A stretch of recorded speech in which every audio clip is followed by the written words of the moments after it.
बड़ी नानी ने जानवी के लिए अच्छा रिश्ता तलाशने की पूरी तैयारी कर ली है। लेकिन किस्मत की चाल कुछ और ही है। जिस युवक से जानवी का रिश्ता जोड़ने की कोशिश हो रही है, उसका दिल तो पहले ही रुचिता पर आ चुका है। अब बड़ी नानी हर हाल में जानवी का रिश्ता पक्का कर अपनी जिम्मेदारी पूरी करना चाहती है। इसी बीच जानवी के लिए एक लड़के की तस्वीर घर पहुंच जाती है। रुचिता जब उत्सुकता से वह फोटो देखने की कोशिश करती है, तो बड़ी नानी तुरंत कोई न कोई बहाना बनाकर बात टाल देती है। आखिर वह तस्वीर रुचिता को क्यों नहीं दिखाई जा रही, इसका राज जल्द ही सामने आने वाला है। उधर रुचिता को बिल्कुल भी अंदाजा नहीं है कि जिस लड़के से उसकी पहले कीचड़ वाली मुलाकात हुई थी, उसी के परिवार तक बड़ी नानी जानवी की तस्वीर भेज चुकी है।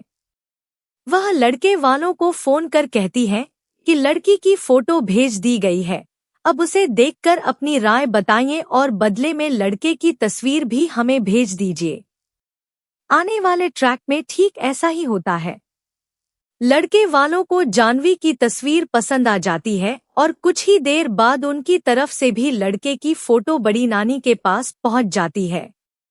अब रुचिता होने वाले दूल्हे को देखने के लिए बेहद उत्साहित हो जाती है। वह बार बार फोटो मांगती है, लेकिन बड़ी नानी हर बार कोई नया बहाना बनाकर उसे टाल देती है। रुचिता की लगातार जिद देखकर बड़ी नानी के मन में भी शक पैदा होने लगता है। उन्हें समझ नहीं आता कि आखिर रुचिता इस तस्वीर को देखने के लिए इतनी बेचैन क्यों है। फिर वह ताना मारते हुए कहती है, तुम इस फोटो का क्या करोगी? यह रिश्ता तुम्हारे लिए नहीं, जानवी के लिए आया है।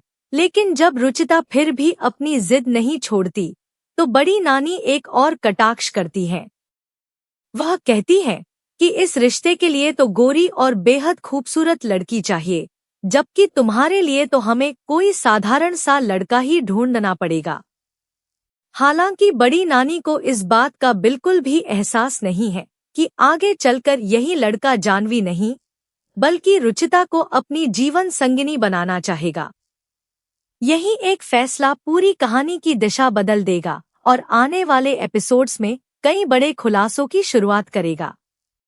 दूसरी तरफ यह सब देखकर रूही की आत्मा को भी सुकून मिलने लगेगा, क्योंकि उसका देखा हुआ सपना अब धीरे धीरे सच होता दिखाई देगा। अब आगे कहानी कौन सा नया मोड़ लेगी, इसका जवाब अगले ट्रैक में मिलेगा।